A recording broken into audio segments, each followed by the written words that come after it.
Wednesday morning காலையில் ஒரு 5:30க்கெல்லாம் இந்த வீடியோ ஸ்டார்ட் ஆகுது. என்ன கௌரி படுத்திருந்த இடத்த விட்டு எழுந்திருக்கல, பெட்ஷீட் தலகாணியெல்லாம் கூட எடுத்து மடித்து வைக்கல, அதுக்குள்ளே சன்சிக்கே யூனிஃபார்ம் போட்டு தலை சீவி விட்டுக்கிட்டு இருக்கிறீங்க அப்படின்னு தானே கேட்குறீங்க. ஆமாங்க, ஹோட்டல் எக்ஸாம் வரதுனால சன்சிக்கு காலையில் டியூஷன் வச்சுட்டாங்க. கண்டிப்பாக வந்தாகணும் அப்படின்னு மேமும் சொல்லிட்டாங்க. ஸ்கூல் இருந்ததுன்னா சன்சி பார்த்தீங்கன்னா 7-7:30 தான் எழுந்திருப்பா. ஸ்கூல் இல்லை அப்படின்னா காலையில் 10 மணி வரைக்கும் தூங்குவா. அவளுக்கு தூங்குறது பார்த்தீங்கன்னா அவ்வளோ பிடிக்கும். அதனால் காலையில் டைம் எழுப்புனதே கிடையாது. மேம் கம்பல்சரி வரணும்னு சொன்னங்காட்டி காலையில் ஒரு 5:30 போது எழுந்து டியூஷன் கிளம்பிட்டா.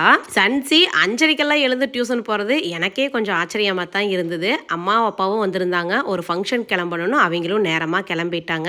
சரி நாம் கடகடன்னு சமையல் வேலையை பார்க்கலான்ட்டு வந்துட்டேன். பீக்கங்காய் தக்காளி போட்டு கடைஞ்சிட்டு வெண்டங்காய் பொரியல், ரசம், சமையல் வேலையை முடிச்சுட்டு சன்சியை கூட்டிகிட்டு சாப்பிட வச்சுட்டு மறுபடியும் ஸ்கூல் கொண்டு போய்